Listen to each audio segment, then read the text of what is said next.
길르앗에 우거하는 자 중에 디셉 사람 엘리야가 아합에게 말하되, 내가 섬기는 이스라엘의 하나님 여호와께서 살아계심을 두고 맹세하노니 내 말이 없으면 수년 동안 비도 이슬도 있지 아니하리라. 여호와의 말씀이 엘리야에게 임하여 이르시되, 너는 여기서 떠나 동쪽으로 가서 요단 앞 그리 시냇가에 숨고 그 시냇물을 마시라. 내가 까마귀들에게 명령하여 거기서 너를 먹이게 하리라.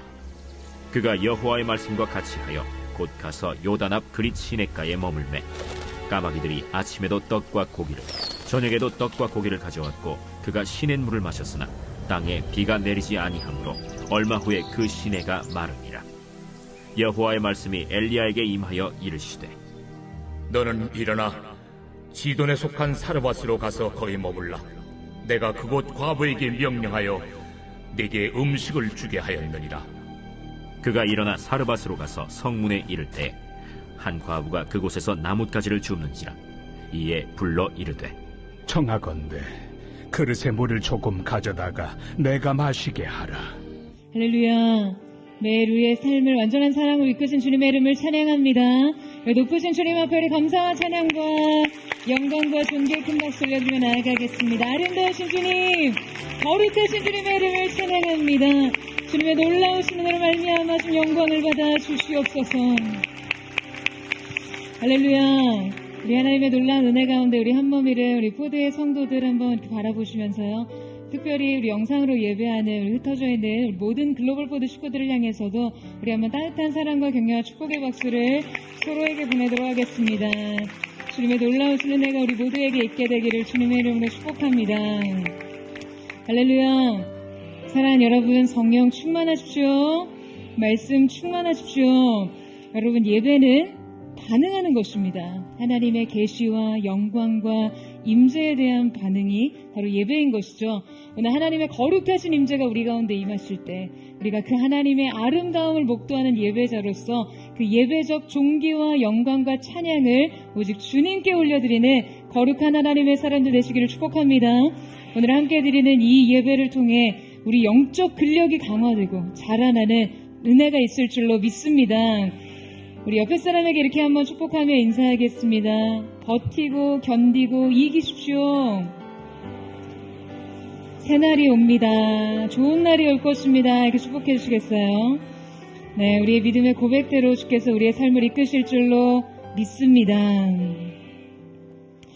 이 우주를 탐사하는 것은 모든 인류의 꿈이었습니다. 닐 암스트롱은 아폴로 11호와 함께 달 착륙 미션을 성공적으로 마치며 이것은 한 인간의 작은 발걸음이지만 인류에게는 위대한 도약이다 라고 말한 바가 있습니다. 이러한 인류의 새로운 미래와 꿈의 확장이라고 여겨지는 우주 탐사는요, 사실 이 우주 비행사들의 혁혁한 공로 때문이라고 해도 과언이 아닙니다. 우주 비행은 굉장히 극한의 환경에서 이루어지기 때문에 신체적으로나 정신적으로 매우 강건해야 하는데요. 그래서 이 우주 비행사들이 선발이 되면 한 2, 3년 정도의 시간 동안 굉장히 고된 훈련을 받게 됩니다. 그 우주선이 처음 발사될 때의 시속이요, 25,000km로 날아가는데요. 여러분 상상이 되세요? 이때 중력의 한 9배가 되는 힘에 의해서 이 몸의 피가 다 아래로 쏠리고 뇌로 가야 하는 혈류량이 현저히 줄면서 산소 공급이 잘 이루어지지 않기 때문에 대부분 정신을 잃게 됩니다. 그래서 이 엄청난 가속도를 견디기 위한 중력 가속도 내성 훈련을 받습니다. 이 밖에도요, 회전 탁자에 서서 상하 좌우로 흔들림에 견디는 훈련, 수평, 수직, 사방이 세 개 방향으로 회전하는 이 회전 운동을 견디는 훈련, 회전식 기계로 무중력 상태에서 견디는 훈련 등 굉장히 다양한 훈련들을 받게 됩니다. 여러분, 지금 이런 훈련들의 공통점이 뭔지 아시겠어요? 바로 견디는 것입니다. 고통을 어디까지 버티고 견디느냐를 훈련하는 거예요. 결국 그 자질과 능력이라는 것도 얼마나 잘 버티냐라는 거죠. 그들의 위대한 승리와 도약은 이렇게 버팀과 견딤을 통해 얻어집니다. 여러분, 인생의 한 발걸음마다 믿음의 도약이 이루고 결국 위대한 성취를 이루기 위해서도 견뎌야 합니다. 우주 비행사들이 완성된 조건과 자격을 얻기 위해서는 각각의 과정을 단계적으로 습득하고 이수해야 하는 것처럼 하나님께서도 그분의 목적에 맞게 한 사람을 훈련시키실 때 고유한 과정을 통과하게 하십니다. 한 사람을 매우 단계적으로 이끌어가 결정적 순간에 그분의 목적을 이루시는 것이죠. 그리고 바로 이때 각 단계마다 요구되는 믿음의 훈련이 있습니다. 오늘 우리는 하나님의 위대한 역사에 동참한 엘리야라는 인물을 통해 하나님께서 그분의 종을 다루시는 이 훈련 방식에 대해서 함께 살펴보고자 하는데요. 여러분, 엘리야는 갈멜산에서 850명의 이방 선지자들과 맞대결을 한 매우 초인적인 인물이죠. 그는 오랫동안 자기 백성들 가운데 잊혀진 그 하나님의 영광과 주권을 선언하고 되돌리기 위해 자신의 전부를 걸었던 믿음의 사람이었습니다. 이스라엘의 역사 중에 유래를 찾기 힘들 만큼 악행을 거듭하였던 이 아합의 통치 아래 하나님께서는 그 땅의 바알 숭배자로부터 공개적인 모욕과 수치를 당하셔야 했고 그 여호와 하나님에 대한 신앙과 정절은요 그냥 완전히 붕괴되고 파괴된 상태였어요. 엘리야는 이렇게 땅에 떨어진 하나님의 영광과 이스라엘의 비참한 영적인 상황에 대해 분개했고 이를 돌파하기 위해 급기야 하나님께 그 땅에 비가 오지 않기를 간절히 기도합니다. 여러분, 이것은 너무나 극단적인 탄원이 아닐 수 없어요. 어느 누가 하나님의 영광의 회복을 위한다고 해서 실제 이 현실적 재앙을 놓고 간절히 기도할 수 있겠습니까? 만약 이 선지자의 탄원이 하나님께 응답된다면 쉽게 상상하기 힘든 극심한 결핍과 고통이 찾아오게 됩니다. 가뜩이나 물이 귀한 팔레스타인 지역에서 가뭄과 기근은요 그냥 재앙적인 상황이죠. 이 땅은 끝내 심각하게 메마르고 황폐하게 될 것이고 가뭄과 기근에 지속적으로 수반되는 이 모든 상황으로 인해 2차적 재난 상황들이 그냥 연이어 발생될 것이 뻔했습니다. 이 고통은 엘리야에게도 결코 예외적인 것이 아니었어요. 하지만 엘리야는 지금 하나님의 영광을 위해 이 모든 고통을 끌어안고 기도합니다. 여러분, 오늘 본문은 그가 아하방 앞에 이 가뭄 선언을 하는 장면과 끝내 갈멜산에서 850명의 바알과 아세라 선지자들과 대결하며 벌어진 그 장면 사이에 위치합니다. 그는 이 장면 이후에 이제 한나라의 운명을 결정하던 문제를 두고 역사적으로 가장 악했던 왕과 그냥 그 배후의 온갖 이방 신들과 그들을 섬기는 선지자들과 격렬한 충돌을 일으키는데요. 오늘 함께 살펴볼 말씀 속에서 하나님께 놀랍도록 쓰임받은 이 선지자가 역사의 결정적 무대에 서기 직전 과연 이 무대 뒤에서 무엇을 하고 있었는지 우리의 시선이 쏠립니다.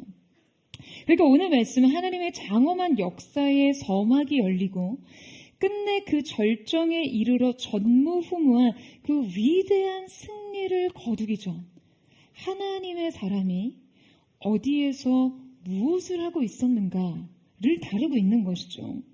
바로 이때 엘리야는 하나님으로부터 강도 높은 훈련을 받고 있었어요. 우리 오늘 말씀을 통해 하나님이 한 사람을 사용하시기 전 과연 어떠한 훈련 과정을 거치게 하시는지 또 그 훈련을 통해 하나님의 완전한 목적에 맞게 어떻게 준비되는지를 살펴보기를 원하는데요. 하나님의 사람으로 성장하기 위해 훈련해야 하는 자질 첫 번째는 하나님 앞에 홀로 설 수 있어야 사람들 앞에도 설 수 있다 입니다. 우리 함께 본문 2절에서 4절 말씀을 같이 한번 읽도록 하겠습니다. 시작. 여호와의 말씀이 엘리야에게 임하여 이르시되 너는 여기서 떠나 동쪽으로 가서 요단 앞 그리 시냇가에 숨고 그 시냇물을 마시라. 내가 까마귀들에게 명령하여 거기서 너를 먹이게 하리라. 자, 여러분, 이 말씀 속에서 하나님께서는 세 가지 단계의 순종을 통해 지금 그가 한 곳에 정착하기를 요구하셨습니다. 자, 그 세 가지 단계는 먼저 떠나, 가서, 숨고 였습니다. 여러분, 지금 하나님께서는요, 아합에게 가서 이스라엘의 가뭄과 기근에 대한 끔찍한 선전포고를 하고 돌아온 그 선지자에게 이 세 가지 명령을 하십니다. 하나님께서는 엘리야가 지금 일단 그곳을 떠나기를 원하셨어요. 근데 여러분, 우리의 자연적 본성과 우리가 가진 어떤 지혜와 전략을 따르자면요, 어쩌면 지금 이 시기는 이 백성들을 떠나 그냥 변두리에 은둔해야 할 시기가 아니라 그들 중심에 머물고 침투하고 파고 들어야 할 시기일 수 있습니다. 그렇지 않나요? 그러니까 우리의 합리적인 판단에 따르면 엘리야가 아합에게 선전포고를 한 뒤에 이 자신의 비전과 사명에 함께할 사람들, 아직 그 땅에 바알에게 무릎 꿇지 않은 남은 자들을 지금 믿음 아래서 규합하고 지금 그들을 세력화하는 데 전력을 다하는 게 여러분 더 합당하지 않냐는 거예요. 우리가 자신의 영향력과 존재감을 형성하는 방식이 바로 이러하잖아요. 지금 온 이스라엘의 불신앙에 맞서 싸우는 이 한 사람의 외로운 사역자가 조금이라도 자기 설득력을 더 갖기 위해서 수많은 도시를 돌아다니면서 회개를 선포하고 촉구하는 설교 행진을 하는 게 맞지 않겠냐라는 거죠. 우린 일반적으로 바로 이런 방식을 통해 대중에게 엘리야의 존재감이 더 안정적이어지고 그의 말의 설득력은 더 확고해질 것이다 라고 생각합니다. 그런데 분명한 것은 그것은 하나님께서 원하신 것이 아니었다는 거예요. 여러분, 하나님은 그가 호련히 떠나길 원하셨어요. 그리고는 그분이 구체적으로 지명하신 장소에 가서 지금 그곳에 가서 숨으라 라고 말씀하십니다. 자, 여러분, 그렇다면 하나님께서 분명하게 지목하고 계신 이 장소는 어디였을까요? 바로 그릿에 있는 시냇가였습니다. 엘리야는 그곳에 가서 숨어야 했어요. 이것이 분명한 하나님의 명령이었습니다. 많은 주석가들이 이 구절과 관련해서 하나님께서 그를 아합 왕과 이세벨의 분노를 피해 그분의 종을 안전하게 피신시키셨다라고 해석합니다. 여러분, 물론 내 말이 없으면 수년 동안 비도 이슬도 있지 아니하라 라고 했던 엘리야의 말대로 실제 가뭄이 지속됐을 때 이에 대한 아합의 분노는 엘리야에게 매우 매우 위협적이었을 거예요. 하지만 지금 성경의 맥락과 이 그릿이라는 지역의 뜻을 살펴볼 때 이 해석은 다소 완전하지 않습니다. 여러분, 하나님께서 구체적으로 지명하셨던 장소 이 그릿은요, 그 의미가 카라트, 즉 자르다라는 동사에서 유래된 지명으로 분리와 단절을 의미합니다. 그리고 이때 사용된 숨다의 히브리어는 여호수아에서 라합이 이스라엘 정탐꾼을 숨겨주었을 때 사용된 숨기다라는 그런 단어의 의미와는 다릅니다. 그러니까 이 숨다는요, 서로 떠나 있는 이라는 의미로 쓰입니다. 그러니까 하나님께서 엘리야에게 그곳으로 가서 숨으라라고 하신 이유는요, 지금 그의 안전을 위한 도피와 피신의 의미라기보다는 분리로서의 의미가 더 크다는 거예요. 여러분, 무엇과 무엇의 분리입니까? 이스라엘 백성과 엘리야의 분리 말이죠. 여러분, 먼저 하나님께서 그분의 종과 그분의 백성을 분리시키신 것은요, 이스라엘의 그 현실적 가뭄과 재앙 이전에 행해진 영적 가뭄과 재앙을 의미합니다. 여러분, 이것이 이스라엘의 재앙의 시작이었어요. 하나님의 말씀의 대언자, 그분의 계시와 뜻을 전하는 자들, 하늘과 땅의 중재자, 하늘의 음성의 확성기를 그들에게서 걷어가시고 분리시키시면서 지금 그들에게 진짜 가뭄을 내리신 거죠. 여러분, 동시에 이 분리는 엘리야 자신에게는 어떠한 의미였을까요? 지금 하나님께서 엘리야를 돌연 지금 모든 공적인 무대로부터 사라지게 만드셨습니다. 여러분, 왜요? 곧 진짜 무대에 세우시기 위해서죠. 여러분, 엘리야가 이 3년 반의 시간을 모두 보내고서 그가 이제 하나님께 위임받은 위대한 사명을 수행하기 위해서는요, 반드시 이 훈련이 필요했습니다. 이 훈련은 바로 은밀함에 관한 훈련이에요. 여러분, 하나님께서는 우리를 사용하시기 전에 그 이전 단계에서 반드시 반대의 저항을 거치게 하십니다. 높이시기 위해 낮추시고요. 드러내시기 위해 감추시는 거예요. 엘리야는 앞으로 이스라엘 땅에서 유일무이하게 하나님의 존재와 그분의 말씀을 대변하며 이스라엘 왕과 850명의 이방 선지자와 공개적 결투를 벌여야 했습니다. 여러분, 이것은요 매우 공적인 대사였죠. 그러니까 이 공적인 대사를 위임하시기 전에 하나님께서는 먼저 엘리야에게 매우 은밀한 일을 수행하게 하시는 거예요. 그것은 바로 이 분리되고 고립됨 속에 자신을 숨기는 일이었습니다. 감춰진 시간, 숨겨진 시간을 사는 존재로 거하게 하셨어요. 바로 지존자의 은밀한 곳에 거하는 것 말이죠. 여러분, 지난주 우리가 우리 내면에 미치는 관계적 영향력을 선택적으로 관리하지 못하면 우리는 결코 사람들에게 영향력 있는 사람이 될 수 없다라는 것을 말씀드렸죠. 여러분, 이 원리는요 다양한 영역에서 적용됩니다. 우리가 우리의 외부적 영향력을 확장하기 위해서는요 하나님의 영에 의한 내부적 장악력을 경험해야 합니다. 여러분, 아멘이세요? 엘리야는 장차 온 이스라엘과 그 백성들을 지배하던 이방 우상들을 향해 그 하나님의 말씀과 명령을 선언할 사람이었어요. 그가 앞으로 해야 할 일은 단지 여호와의 말씀을 증언하는 일에 그치는 것이 아니었어요. 그 엘리야의 입에서 발화되는 말씀은 마치 주님 그 자신과 동일시되어 그 선언이 곧 가뭄이 되고 비가 되고 불이 되어야 했습니다. 여러분, 그러니 공개적으로 여호와 하나님을 대변하는 이 사역에 임하기 전 지금 엘리야에게 주어진 일이 여러분 무엇이 되어야겠어요? 바로 그가 말씀이 아니고서는 아무것도 아닌 존재가 되는 것이죠. 그가 장차 여호와의 이름으로 온 이스라엘에게 명령하기 위해서는요, 먼저 그분의 명령을 자신의 삶에서 온전히 수행해야 했습니다. 그 자격을 얻기 위해 먼저 그 자신이 온전히 주님께 순복하는 것을 배워야 했어요.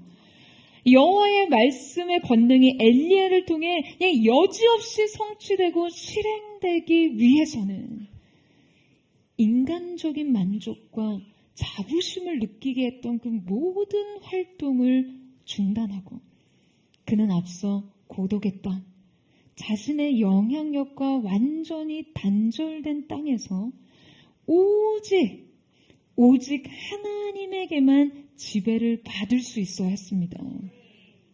자신이 하나님의 영광의 도구가 된 것 외에 아무것도 아니라는 것을 배울 수 있는 그 땅에 거해야 했던 것이죠.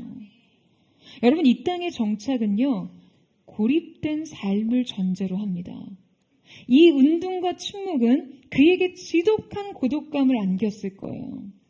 자, 그러나 이 고독은 그가 사람들 앞에서 뭐라도 된 것처럼 그냥 우쭐하며 자신을 망가뜨리는 일을 저지할 수 있었습니다. 여러분, 그가 앞서 이 고독을 배우고 훈련하지 못했다면 이 싸움은요 결코 버텨낼 수 없는 것이었어요. 그는 대중과 완전히 분리된 시간을 통해 하나님의 인정과 동의에 연연하지 않을 수 있는 그 영적인 근력을 키웠고, 이 과정은 그의 최후의 승리와 부르심의 성취를 위해 반드시 필요한 여정이었습니다. 사랑하는 여러분, 하나님 앞에 온전히 홀로 서보지 못한 사람은요, 결코 대중 속에서 안전하게 서는 법을 알지 못합니다. 우리가 생산성 있는 그 활동들로 무언가를 성취하기 이전에 그 하나님 앞에 가만히 멈춰서서 오직 하나님의 하나님 되심을 경험하는 것이 필요합니다. 여러분 아멘이세요? 여러분 바로 이것이 세상의 모든 압력과 사람들의 요구에 흔들림 없이 자신을 지키고 정신 차리고 사는 방법입니다. 저는 포도의 성도들이 이렇게 철저히 숨겨지고 감춰진 자신에 대해 여러분 조급해하거나 두려워하지 말고 이 과정을 견디고 이기는 그 하나님의 사람들 되시기를 주님의 이름으로 축원합니다. 하나님의 사람으로 성장하기 위해 길러야 하는 두 번째 자질은 오직 하나님만을 의지할 수 있어요. 모든 것에 원천을 소유한다 입니다.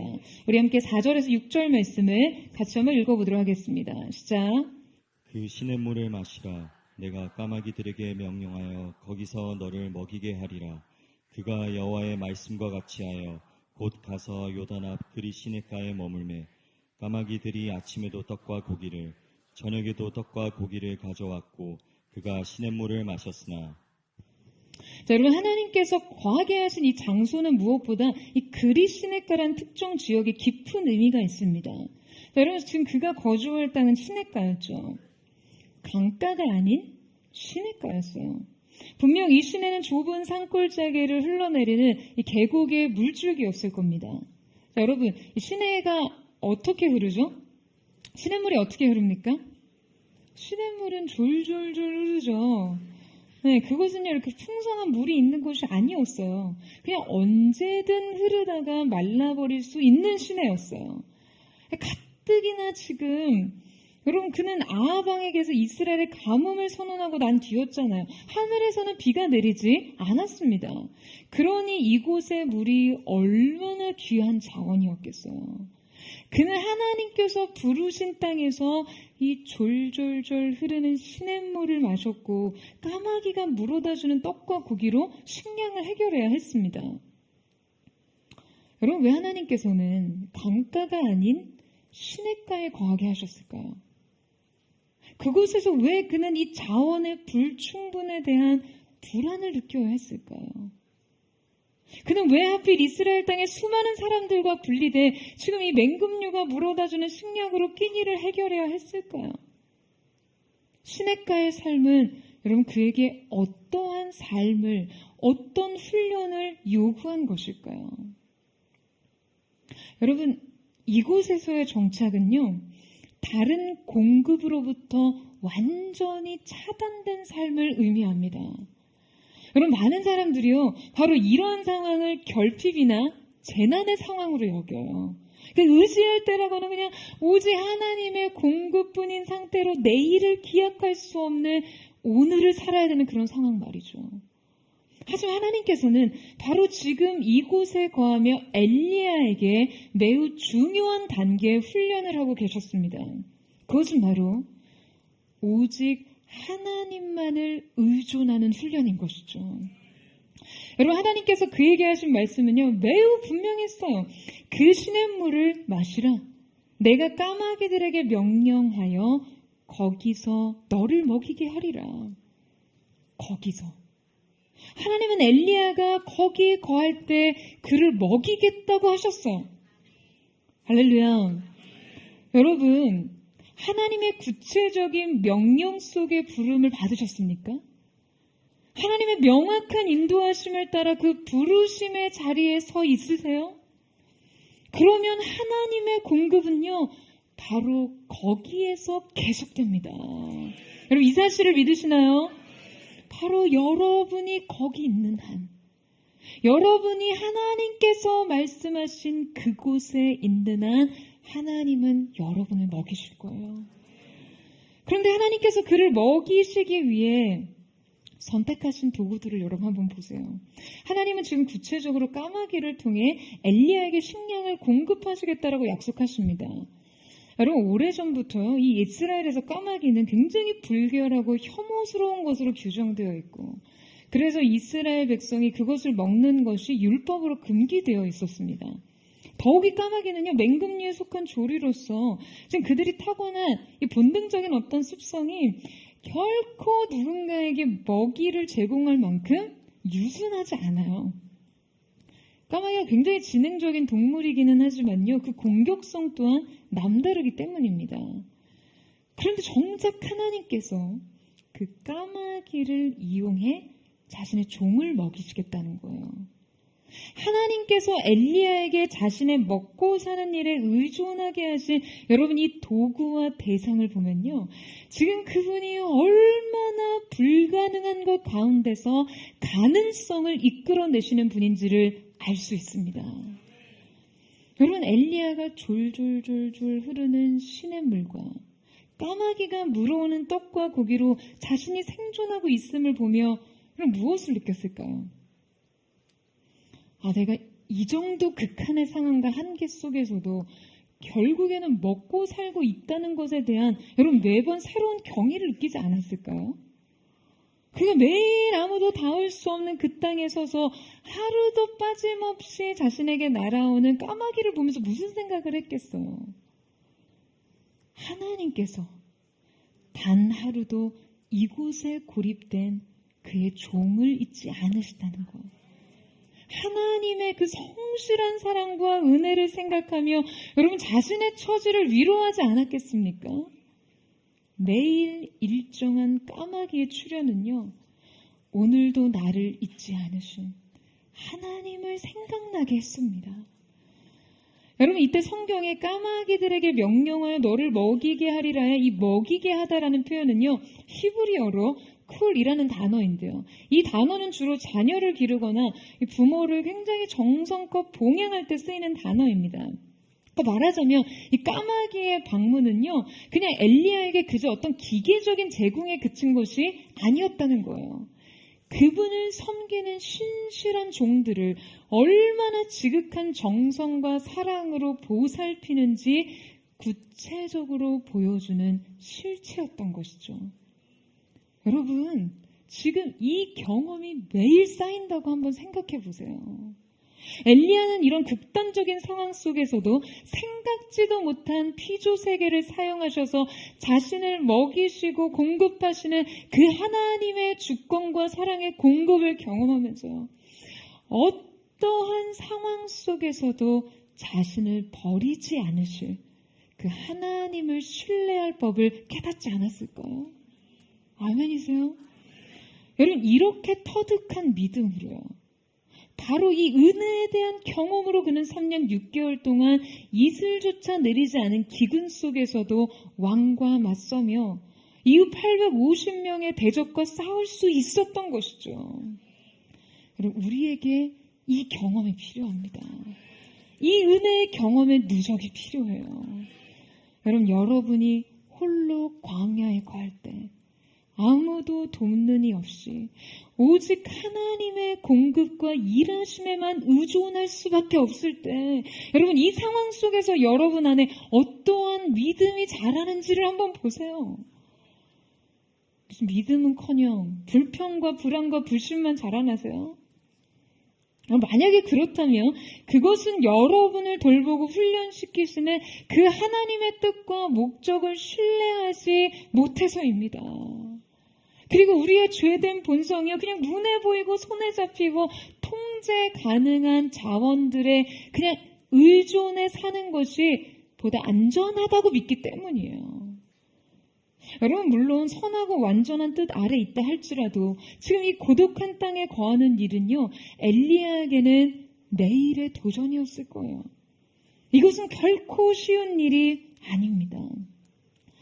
까마귀에게 생존을 의존하는 일은 그냥 몹시 불편하고 아주 못마땅하고 비참한 일이기도 했을 거예요.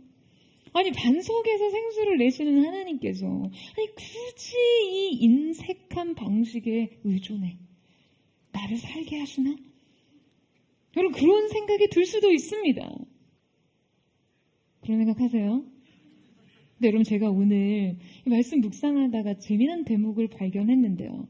바로 다음 장의 18장 4절에 보면요, 이세벨이 선지자들을 핍박할 때 이스라엘의 오바데라는 사람이 여호와 선지자 100명을 굴 속에 숨기고요, 떡과 물을 제공했다라는 기록이 있습니다.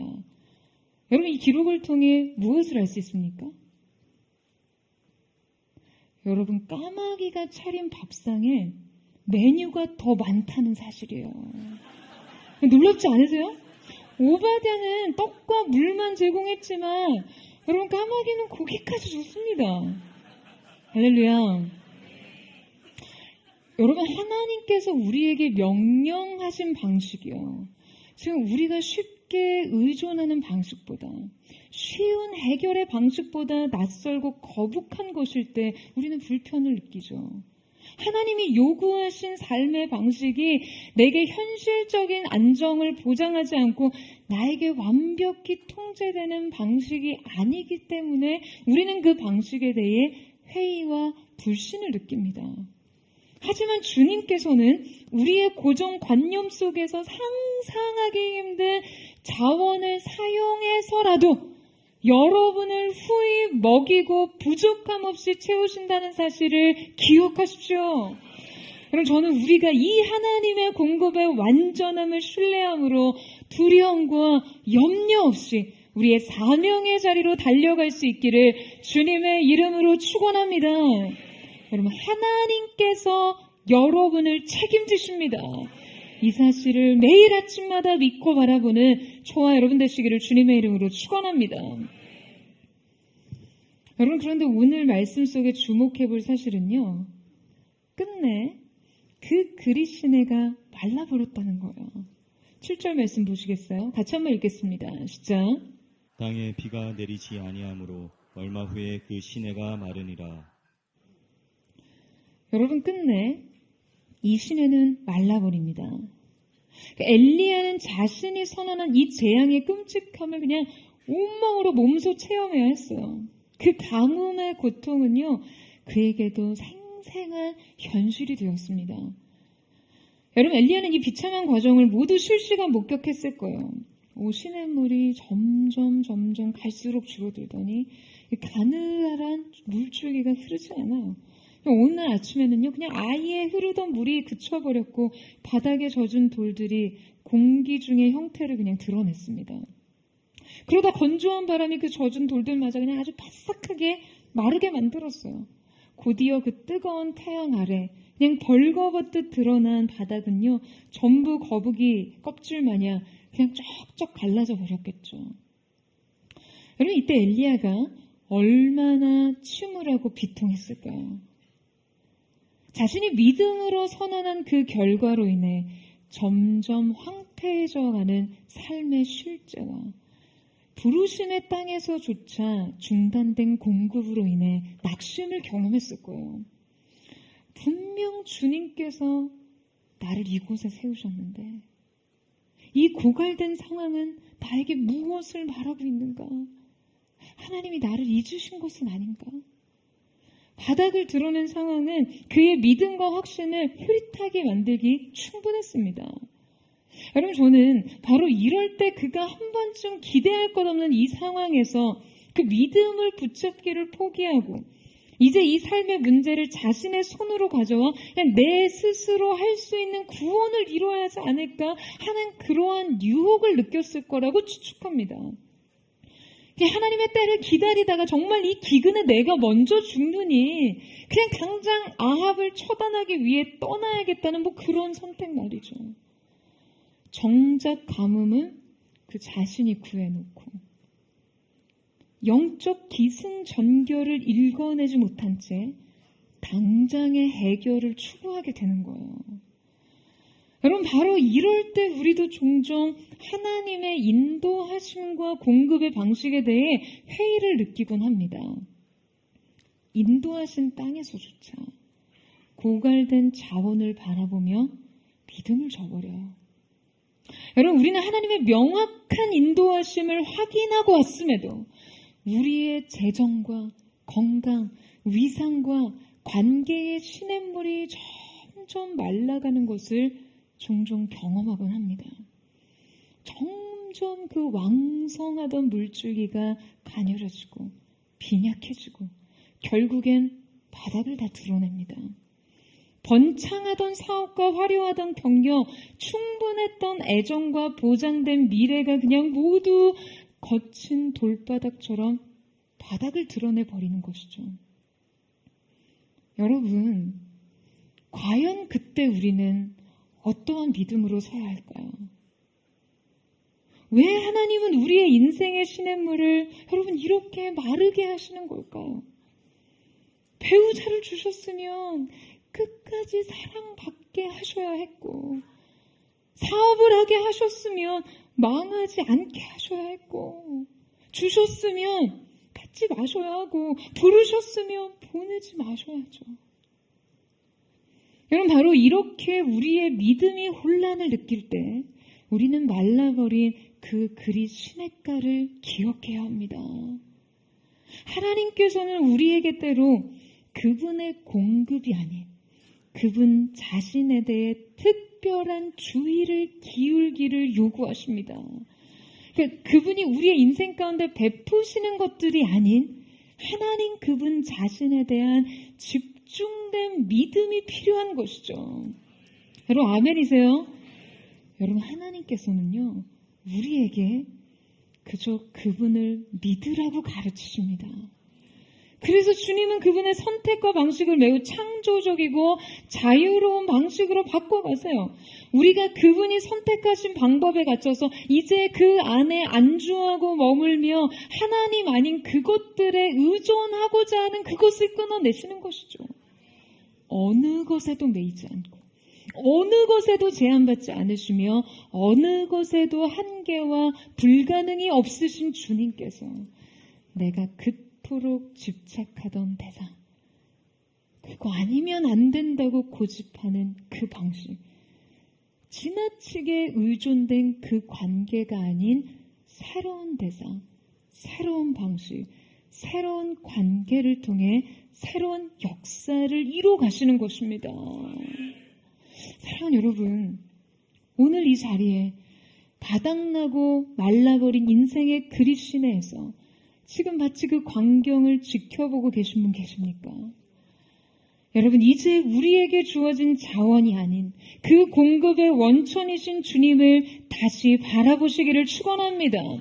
우리에게 주어진 공급이 아닌 이 모든 것을 가능하게 하신 주님을 향한 믿음의 새로운 시선이 열려지기를 주님의 이름으로 축원합니다. 여러분, 시냇물이 말랐습니다. 하나님의 계획은 그곳에서 이제 완료됐어요. 이제 엘리야는 새로운 땅에서 새로운 훈련에 돌입해야 했습니다. 자, 우리 함께 8절에서 11절 말씀을 같이 읽겠습니다. 시작. 여호와의 말씀이 엘리야에게 임하여 이르시되 너는 일어나 시돈에 속한 사르봇으로 가서 거기 머물라. 내가 그곳 과부에게 명령하여 내게 음식을 주게 하였느니라. 그가 일어나 사르밧으로 가서 성문에 이를 때 한 과부가 그곳에서 나뭇가지를 줍는지라. 이에 불러 이르되 청하건대 그릇에 물을 조금 가져다가 내가 마시게 하라. 그가 가지러 갈 때에 엘리야가 그를 불러 이르되 청하건대 내 손에 떡 한 조각을 내게로 가져오라. 자, 여러분, 하나님께서는 엘리야에게 새로운 장소를 지정하십니다. 하나님께서는 이제 까마귀가 일정하게 공급하는 양식을 먹으며 지금 아무런 방해 없이 홀로 단순하게 반복되는 그 일상에 충실하게 살아가던 엘리야를 불러내세요. 주님은 그릿 시냇가에서 그를 빼내어 바로 사르밧이라는 곳으로 보내시는데요. 자, 이 지명의 이름이 매우 의미심장합니다. 이 사르밧은요, 금속을 녹이는 도가니를 의미하는 단어와 동일한 어근을 가지고 있어요. 그래서 그 뜻이 용광로 혹은 정련, 단련을 의미합니다. 그러니까 순금에서 불순물을 분리해내는 곳이라는 거죠. 여러분, 엘리야에겐 또 다른 믿음의 훈련이 시작되었습니다. 그리고 이곳에서 그는 더욱더 순전한 믿음으로 정련되어 갑니다.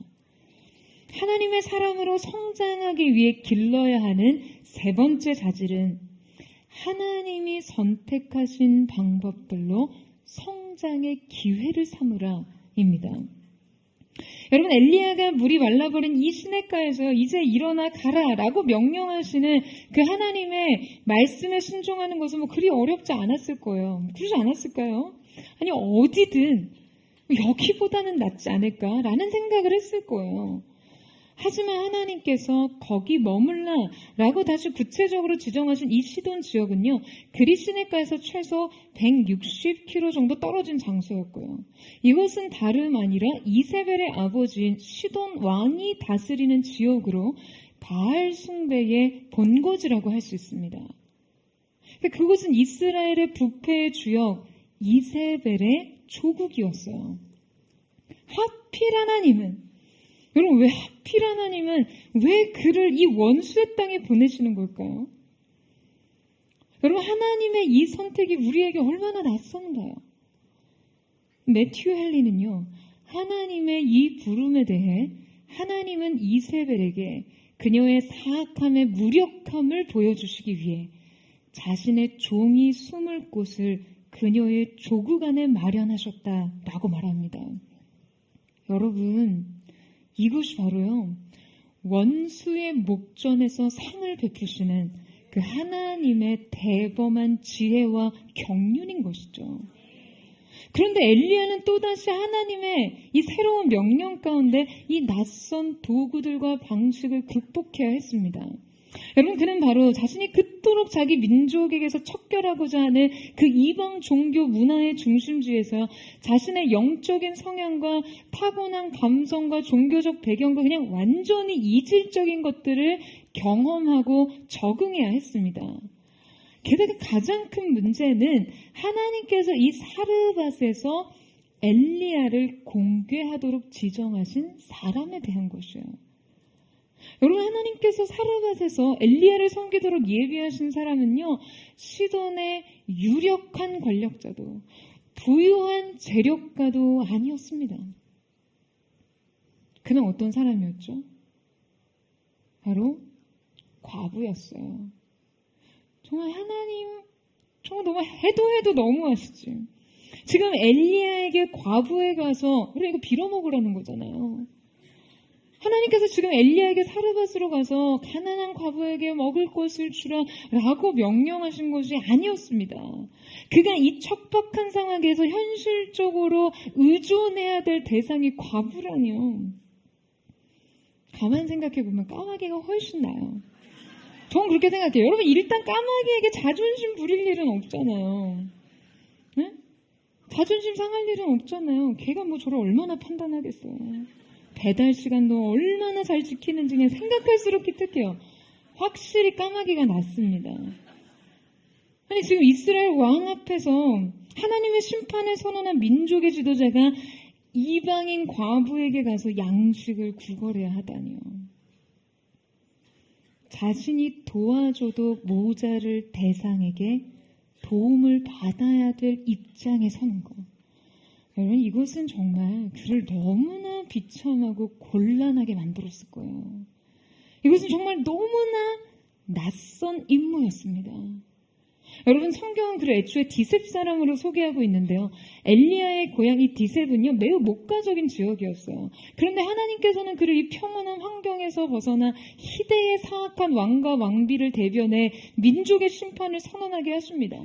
그리고 이 선언 이후에 정작 아무도 거하지 않는 그리시네가의 고독 속으로 물러서게 하세요.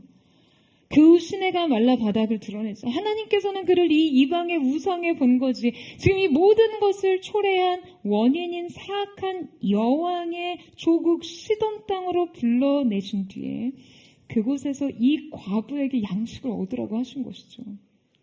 게다가 보세요. 엘리야가 그녀를 마주했을 때 여러분, 그의 심정을 한번 상상해 보세요. 지금 과부가 뭘 하고 있습니까? 과부가 나뭇가지를 줍고 있어요. 그러니까 엘리야에게 그녀의 첫인상은 어땠을까요? 그냥 뭐 초라함 그 자체였겠죠. 여러분, 어쩌면 이것은 언뜻 보기에 고난의 연속일 수 있습니다. 이 부르심은 그냥 거부하고 싶은 것 투성이에요. 하지만 여러분 중요한 것은, 분명한 것은요, 그가 이 3년 반 동안에 이해할 수 없는 환경과 낯선 임무 속에서 고도의 훈련을 경험하고 있었다는 거예요. 여러분, 하나님께서는 이 믿음의 훈련을 통해서 갈멜산의 승리를 준비시켜 줍니다. 그의 인생 다음 챕터는요, 위대한 승리였어요. 하지만 여러분, 어느 누가 알았겠습니까? 엘리야에게 요구되는 것은요, 오직 이 믿음의 한 걸음뿐이었는데요. 여러분, 이 뒤에 뭐가 우리를 기다리고 있는지 몰라요. 그저 우리는 그 모든 것을 예비하신 하나님을 신뢰함으로 이 믿음의 한 걸음을 떼는 것입니다. 우리 역시 마찬가지예요. 하나님께서 우리를 때로 너무나 낯설고 불쾌한 환경 가운데 던져 놓으시고는 해요. 나의 기질과 성향에 맞지 않는 일을 요구하시기도 하고요. 그냥 도무지 이해할 수 없는 타이밍에 의미를 알 수 없는 일을 맡기시곤 합니다. 게다가 그곳에서 우리는 종종 자존심의 시험을 받아요. 형편없는 상대에게 갑질을 경험하게 될 때도 있고요. 도무지 나보다 나을 곳이 없는 사람에게 의존된 삶을 살게 하실 때도 있습니다. 이것은 도통 우리의 통념과 맞지 않고 그냥 우리의 기대를 완전히 무너뜨리는 일이죠. 여러분, 그런데 바로 이때 우리가 기억해야 하는 것이 있습니다. 우리는 이때 내가 원하던 일과 반대되는 가장 하기 싫은 일을 하면서 내가 원하는 바를 더 잘할 수 있는 사람으로 성장합니다. 여러분, 아멘이세요? 여러분, 그런데 이것들이요, 궁극의 부르심과 우리가 원하는 그 목적과 너무나 상충되는 것 같아서 우리는 때로 이 과정을 받아들이지 않고 거부하며 이 모든 과정을 무의미로 치부해버립니다. 여러분, 그래서 많은 사람들이요, 이 위대한 목적과 부르심을 받고도 이 목적을 이루기 위한 과정에서 중도 포기하거나 도중 하차하는 것이죠. 그들이 근본적으로 이 과정을 받아들이지 못하는 이유는 궁극적으로 하나님의 목적을 이루기 위해 그분이 우리에게 요구하시는 것들에 대한 온전한 신뢰가 없기 때문입니다. 여러분, 하나님이 요구하실 때는요, 모두 다 이유가 있어요. 그것이 너무나 낯설고 부당하고 비합리적일지라도 우리는 그 과정을 견디고 버틸 때 분명 그분의 선하고 완전하신 뜻에 맞게 성장할 수 있습니다. 뿐만 아니라 이 과정에서 물러서는 사람들의 여러분 또 다른 이유는요, 이 목적과 부르심을 향한 그 과정이 그 완성된 모습만큼 위대하고 멋지고 아름답기를 기대하기 때문이에요. 그래서 위대한 부르심을 위한 초라한 과정을 거치려 하지 않아요. 위대한 목적을 이루기 위한 작고 사소한 순종을 피하려고 합니다. 아니에요, 여러분. 이 과정이 없이는 이 부르심과 목적을 결코 이룰 수 없습니다. 여러분의 영향력이 중대하고 결정적이며 많은 사람의 운명과 삶이 달려 있는 것이라면요, 더더욱 여러분은 작고 사소하고 보잘것없는 것들을 반드시 해내셔야 합니다. 여러분 생각해 보세요. 훈련받지 않는 의사만큼 환자에게 위험한 대상이 있습니까? 훈련받지 않은 조종사만큼 승객의 생명을 위협하는 존재가 있나요? 훈련받지 않은 군사가 국민의 안전을 지킬 수 있습니까? 게다가 이들의 성취 동기와 수행 능력이 앞서 검증되고 훈련되지 않는다며 여러분 그들 손에 들린 도구들은요 실제 사용상 무기가 아니고서 무엇이겠어요? 그냥 오히려 존재 자체가 사고죠. 따라서 우리가 무엇을 하든 그 영향력에 비례해 과정에 있어서 무엇 하나 허투루 해서는 안 되는 것이 맞습니다. 여러분 아멘이세요? 여러분, 과정은 결코 아름답지 않을 수 있어요. 주님이 우리 가운데 주시는 목적의 완성만큼 아름답지 않을 수 있습니다. 초라할 수 있어요. 사소할 수 있어요. 하찮을 수 있어요. 그러나 순종으로 그 과정을 견디셔야 합니다. 여러분, 게다가 이 비전과 성취는요, 결코 하찮고 지루한 과정을 생략할 수 없어요. 여러분, 많은 사람들이 성공하고 싶은 굉장한 의지는 있지만 훈련받고 싶어하는 의지는 없습니다. 성취의 의지는 있지만 배움의 의지가 없어요. 정말 어불성설이죠. 훈련과 배움 없이 성공과 성취가 있을 수 없음에도 말이에요. 한 기자가 이 피겨퀸 김연아 선수에게 정상에 오르기까지 어떤 훈련이 가장 힘들었냐라고 물었어요. 그랬더니 김연아 선수가 잠시 다소 황당하다는 표정을 짓더니 그렇게 대답하더라고요. 훈련은 모두 힘들어요. 여러분, 훈련이란 그 과정 자체가 그냥 당연히 힘든 거예요. 여러분, 어느 누가 이 과정을 그저 희낙낙 즐길 수 있겠습니까?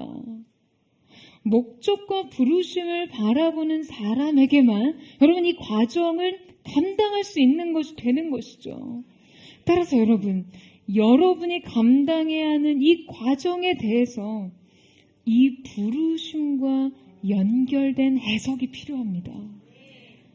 때로 하나님이 그 부르심을 성취하시기까지 여러분에게 그 소망을 꺾는 방식을 명령하신다 해도 말이에요.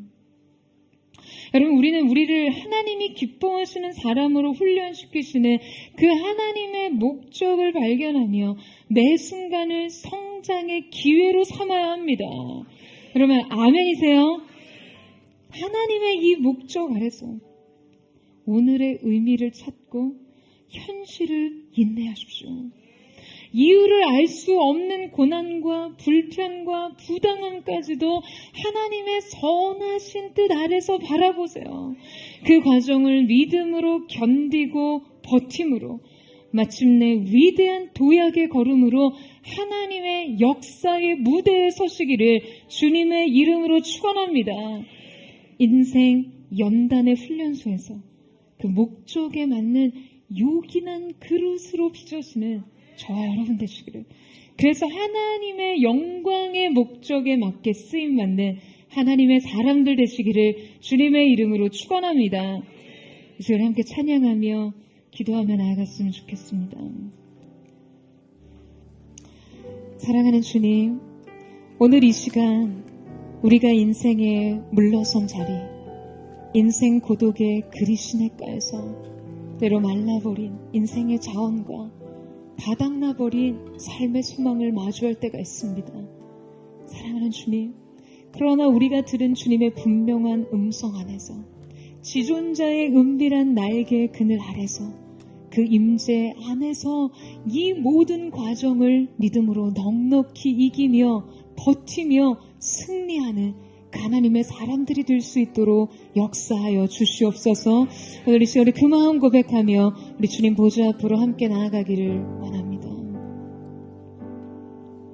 주가 보이신 생명의 길, 나 주님과 함께 상한 마음을 들이며 주님 앞에 나가리. 나의 의로움이 되신 주, 그 이름 예수. 나의 길이 되신 이름 예수. 나의 길, 오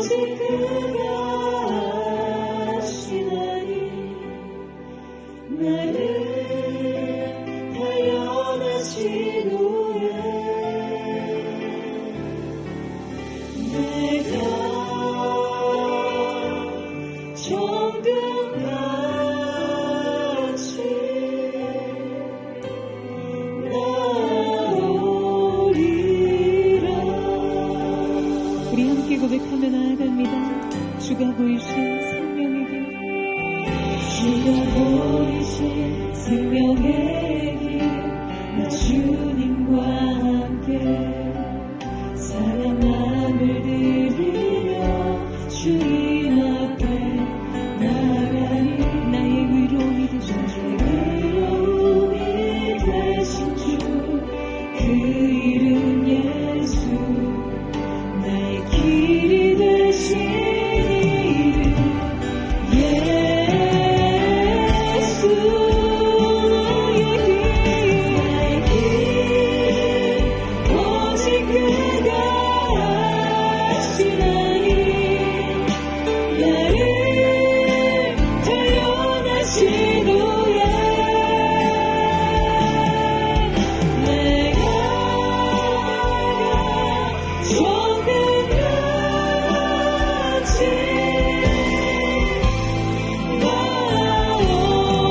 나에게 오직 그가 하시나니 나의 길 오직 그가 주께서 나를 단련하시는 나를 단련하신 후에 내가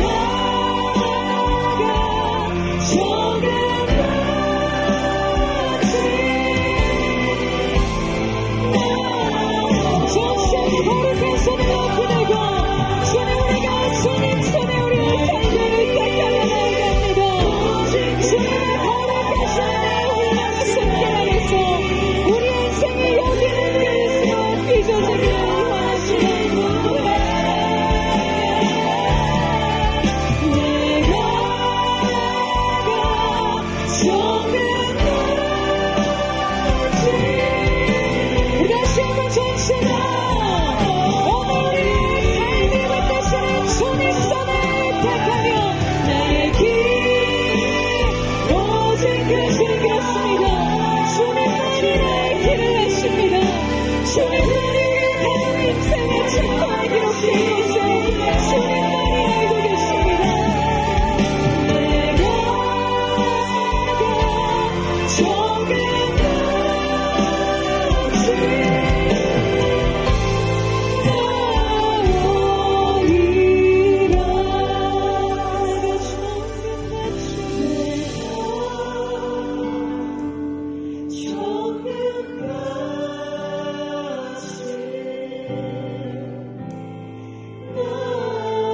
주님 들었습니다. 내가 주님 손 안에서 정금과 같이 내가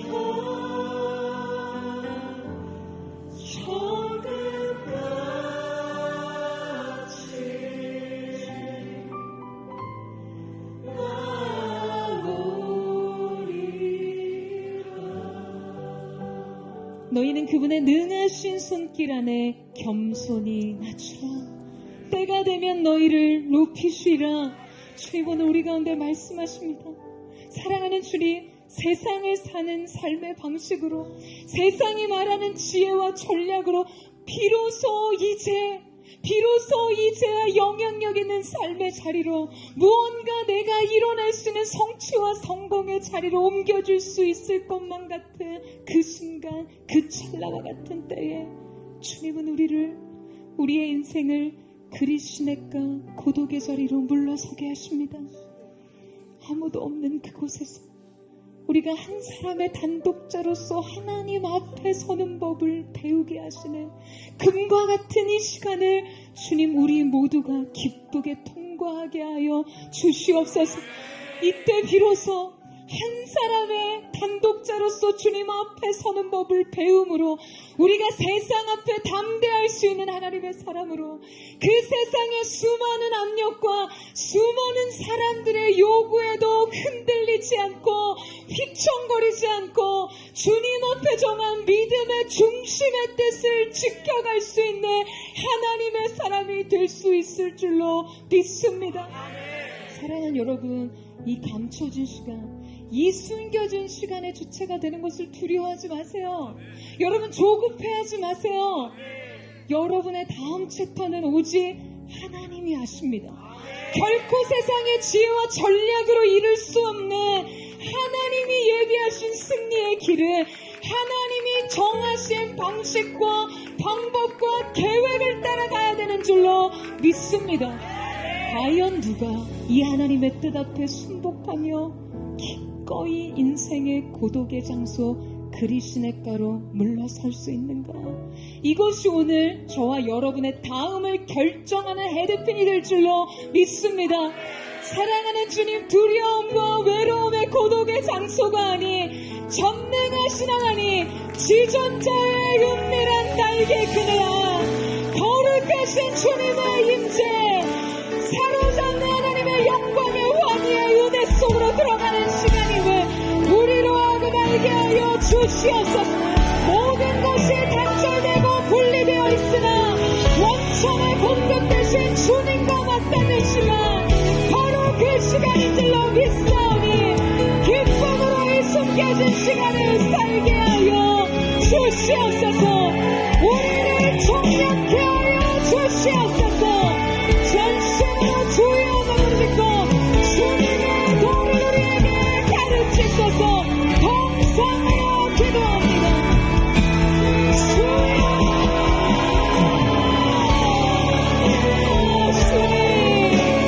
우리가 인생의 그리시네가에서 주님이 물러서게 하신 주님의 대속의 은혜와 거룩하신 주님의 구속의 경륜을 바라보는 이 과정 속에서 이해할 수 없는 괴롭고 불편하고 힘든 이 모든 상황을 위하여 주님의 주의 강수하게 하신 홀로있는 그곳이 아직 완전한 함께하는 장소가 되는 우리로 하여금 알게 하여 주시옵소서. 주의 그리시니까 인생의 장소에서 이 숨겨지는 감춰진 인생의 숲까지 집어넣어서 우리가 주님의 손을 더 거룩하게 빚어지게 하여 주시오. 주님, 거룩하신 우리 길을 보시며 우리를 씻어 주시옵소서.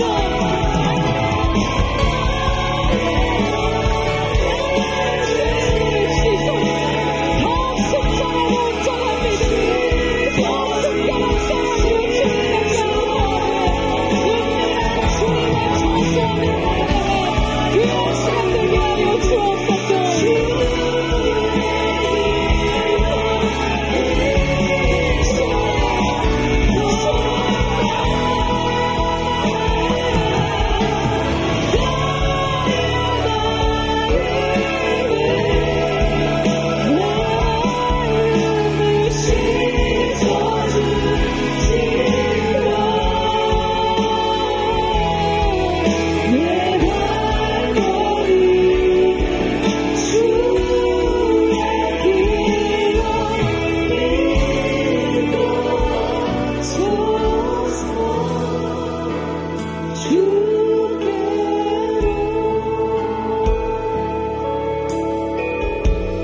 주의 도를 내게 알리소서.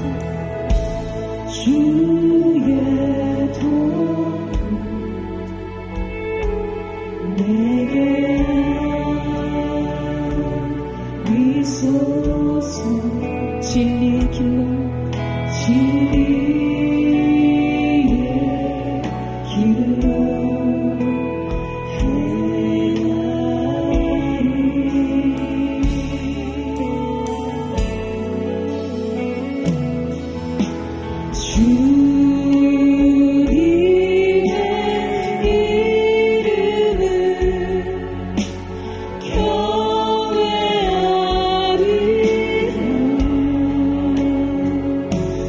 내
주님 오늘 이 시간 우리를 정결케 하여 주시옵소서.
사랑하는 주님,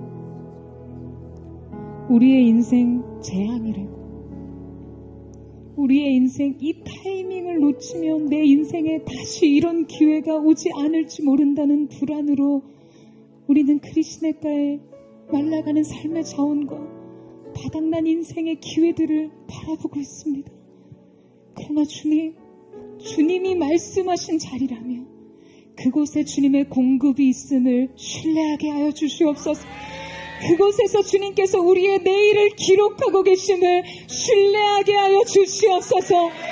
주님이 말라가는 메마른 시내의 강가들의 바닥을 바라보며 주님, 적어도 내 중심의 사랑은 마르지 않은 샘으로 주님 앞에 흐르고자 하는 새로운 열방이 우리의 내면 세계를 채우게 하여 주시옵소서. 주님이 거기 거하라고 하시면 그곳에 설 수 있는 믿음이 우리의 것이 되게 하여 주시옵소서. 주님이 말씀하시며 전진하되 물러서라 하시며 물러설 수 있는 믿음 또한 우리의 것이 되게 하여 주시옵소서. 사랑하는 여러분, 주님의 부름이 있는 곳에 서세요.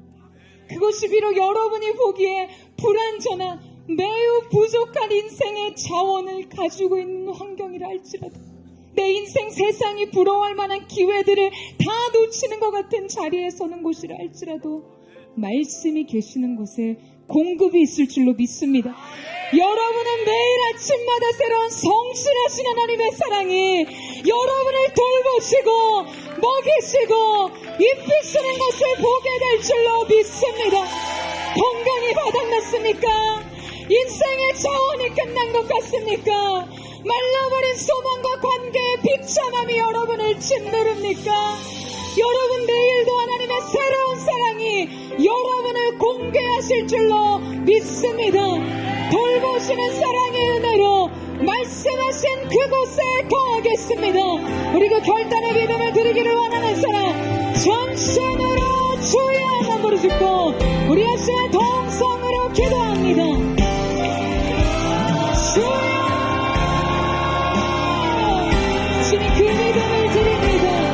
우리의 인생 그리시니까 내 인생 바닥난 자리, 내 인생의 메마른 자리, 고독과 사망을 휩싸는 그 인생 쓸쓸함이 나를 한몸할 것 같은 그 자리, 그곳에서 하나님의 공급이 계속되고 있음을, 그 사랑을 돌아오심에 우리가 나눌 수 없는 은혜를 경험할 수 있도록 역사하여 주시옵소서. 이 은혜가 축적된 삶을 살지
주님 말씀하시면 내가 나가리라.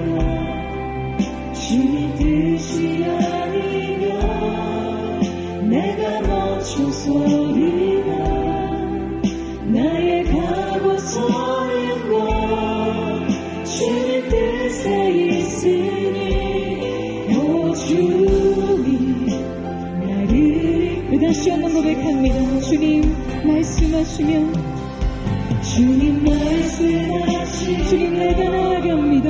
내가 나가 주님의 뜻이 아니면 주의 뜻이 아니면 내가 멈춰서리라. 나의 가고 서는 곳 주님 그렇습니다. 이 모든 것이 주님의 뜻 안에 있음을 고백합니다. 주여 나를 주시옵소서. 뜻하신 그곳에 나 있기 원합니다. 이끄시는 대로 순종하면서 연약한 나의 영혼 이런 나를 통해서도 이루어진 주님을 찬양합니다.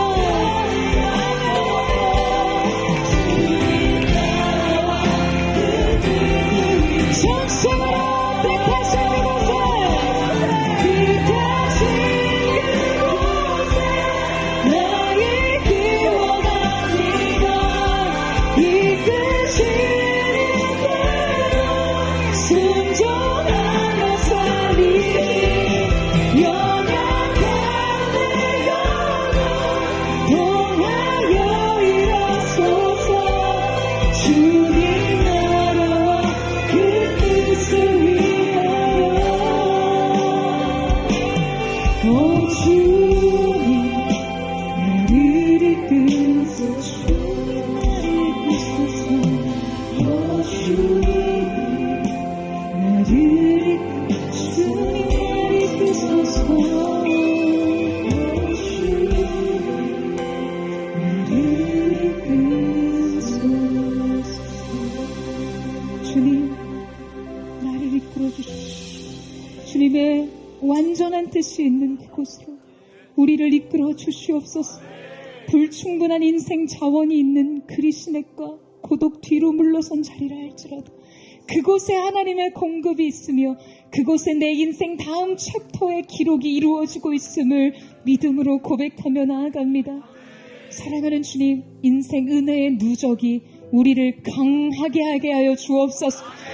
주님, 매일같이 인생에 날아오는 하나님의 섭리의 손길을 바라보며 주님, 불가능한 자원을 가지고도 모든 것을 가능케 하시는 분이 하나님이시라는 이 사실께서 우리가 새로운 믿음을 드리게 하여 주시옵소서.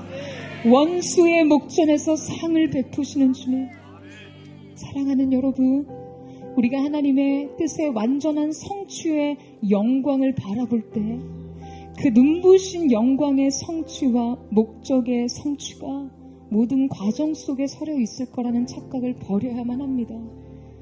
오늘 여러분의 이 한 걸음이 너무나 하찮아서, 너무나 보잘것없어서, 너무나 허드렛 일 같아서, 나의 꿈과 목적과 상반되고 상충된 것 같은 나의 오늘 하루의 이 일상이 과연 주님께서 내게 맡기신 이 사명과 무슨 상관이 있습니까? 그리시네카와 사르바 그 시간이 갈멜산의 영광과 무슨 상관이 있습니까? 여러분, 엘리야는 질문하지 않았어요. 믿었습니다. 신뢰했습니다. 그리고 걸어갔어요. 주님의 말씀이 들리면 들린 음성 그대로 순종하는 것이 내 인생을 가장 완전하고 안전하게 하는 것임을 믿었어요. 여러분, 그 길을 따라가세요. 매일매일 이 과정을 견디세요. 일상의 모든 압력을 버텨내세요. 이기는 자가 되세요. 그래서 여러분들의 이 다음 챕터 영광의 갈멜산의 승리가 기록될 수 있도록 이 무대 뒤에 믿음과 순종을 죽게 드리는 거룩한 하나님의 사람들이 되게 하여 주시옵소서. 오늘 믿음의 한 걸음이 위대한 도약이 될 줄로 믿습니다. 여러분, 삶을 택하세요. 부탁하며 주의 이름 부르짖고 우리 예수의 동성으로 기도합니다.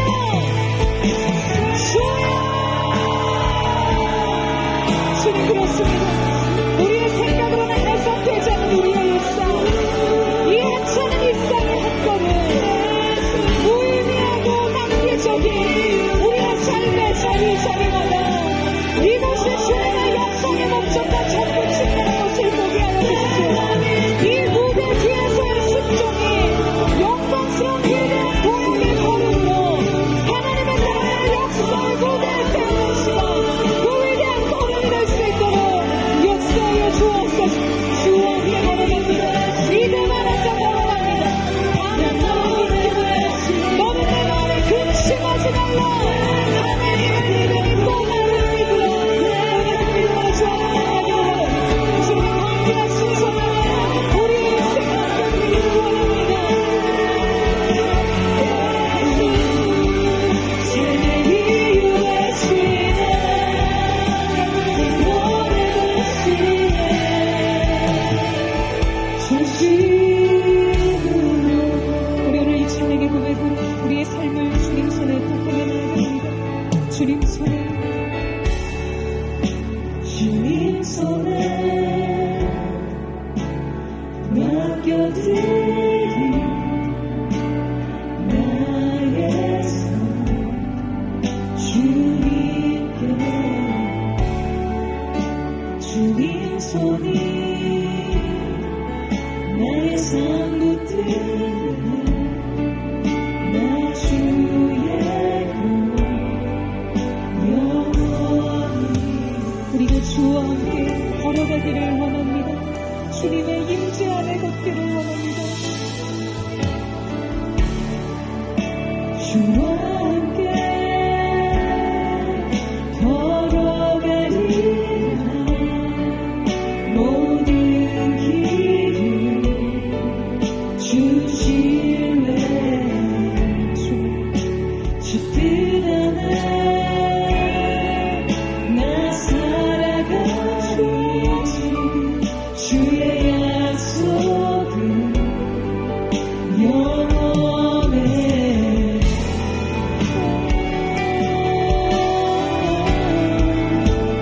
내가 믿는 분 예수, 내가 속한 분 예수, 삶의 이유 되시네. 내 노래 되시네. 내가 믿는 분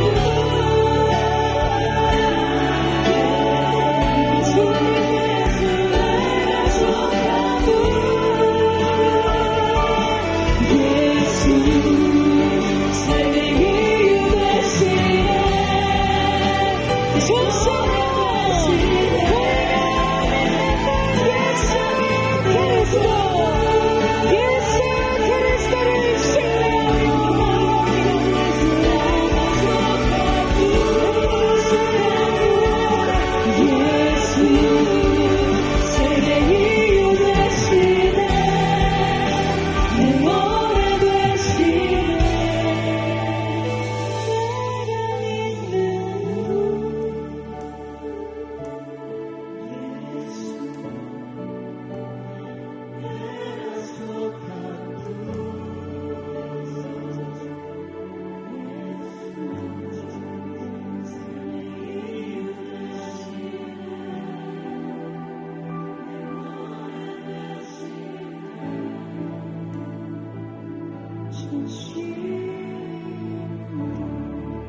사랑하는 주님, 나뉘지 않는 마음으로 주님을 신뢰합니다.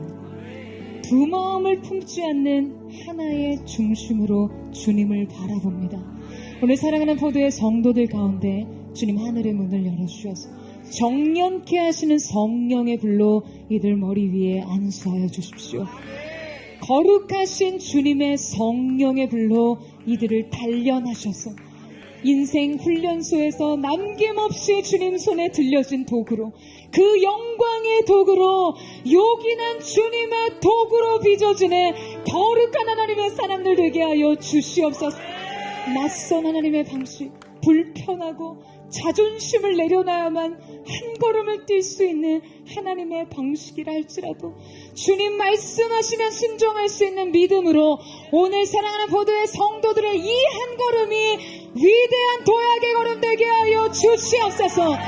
무대 뒤에 훈련을 마치고 역사의 승리의 무대 앞으로 한 걸음 다가가는 거룩한 의 역사가 나타날지어다. 위대한 승리자가 될지어다. 위대한 승리가 있을지어다. 특별히 함께 하시는 주님 앞에 감사와 찬양을 드리며 살아계신 예수님의 이름으로 기도드립니다. 아멘. 할렐루야. 주님 감사합니다. 우리 인생을 단련하신 주님, 거룩하신 주님의 손길을 높여